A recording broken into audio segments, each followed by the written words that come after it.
Welcome to Channel Canada is standing its ground in what's shaping up to be the most consequential trade clash in North American history. As Donald Trump moves to cripple Canada's automotive sector with sweeping new tariffs, Prime Minister Mark Carney is leading a determined defense of Canadian jobs and national sovereignty. This battle goes far beyond the auto industry. It's about the economic future of two nations that have long been intertwined as partners. With Trump already slapping a harsh 25% tariff on Canadian vehicles and auto parts and threatening even steeper penalties, the pressure is mounting. But Trump miscalculated one key thing. Canada isn't bowing to intimidation. Following his second face-to-face meeting with Trump at the White House, Carney made his position crystal clear. Negotiations may continue, but Canada will never trade away its economic independence for the illusion of short-term stability. So, what actually came out of the meeting? Virtually nothing. There was no reduction in tariffs, no new trade framework, and no sign of progress. In fact, U.S. Commerce Secretary Howard Lutnick downplayed any hopes for a full automotive agreement, hinting that Washington might limit future cooperation to purchasing select Canadian parts, a stance that exposes the administration's true motives. Meanwhile, public confidence in the talks is collapsing. A new Angus Reid poll shows that 67% of Canadians now doubt a meaningful trade deal with the United States is even possible, reflecting a growing sense of skepticism across the country. Many Canadians aren't buying friendly optics between Trump and Carney, viewing their recent cordial exchanges as little more than political theater rather than real progress. This marks a sharp turn in public sentiment. Confidence in achieving a fair trade deal with the United States has plunged, falling from 46% in July to just 35% today.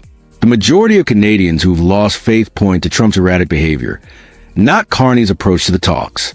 Only about 1 in 5 still believe that diplomatic niceties might lead to a breakthrough.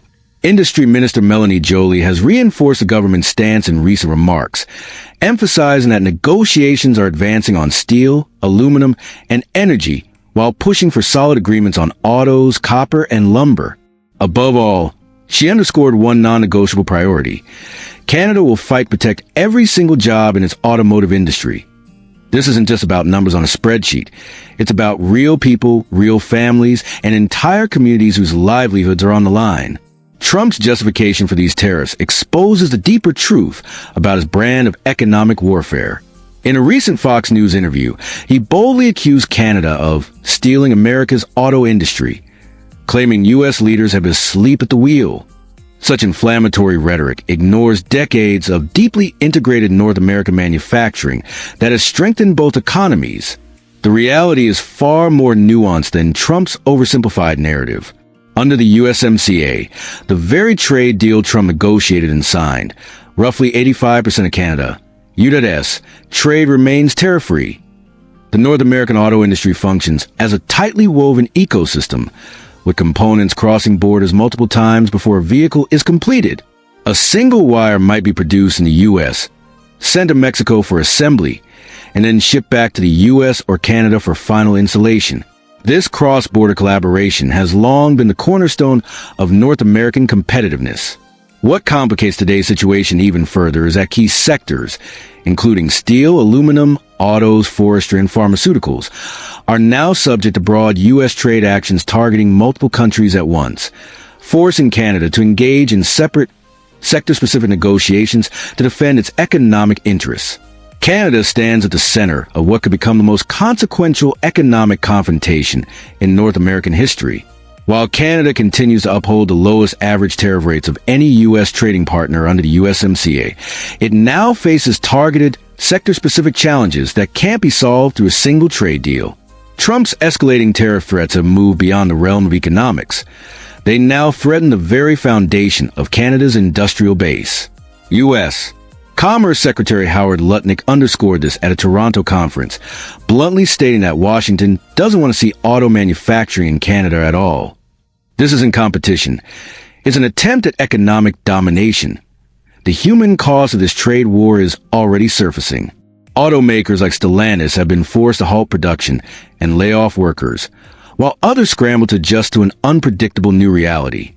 The entire sector one built on long-term investment and stable supply chains, now faces paralyzing uncertainty.